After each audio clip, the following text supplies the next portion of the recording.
The Life Changer, written by Khadija Abubakar Jahil. Khadija holds a BSc in mathematics. She is an entrepreneur and CEO of She's Boutique Afrique. Khadija is married with children.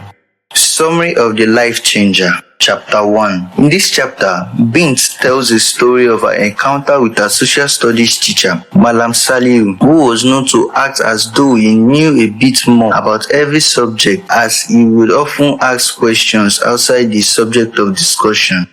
Bint narrates how she genuinely handled a similar occurrence, leaving the teacher dumbfounded with the cheering and laughter of other pupils. Umi was proud of her daughters, especially Bint's intelligent approach to issues. Umi joins in the discussion right before Umar joyfully announces his admission to study law at Ahmadu Bello University. As the family gathers to celebrate Umar's success, Umar boasts of his achievements and takes pride in overcoming examination challenges and several other entry procedures while seeking admission. Umi noticed her son's naivety and tries to enlighten him about the life-changing capability of university admission. Umi tells her children how her admission changed her.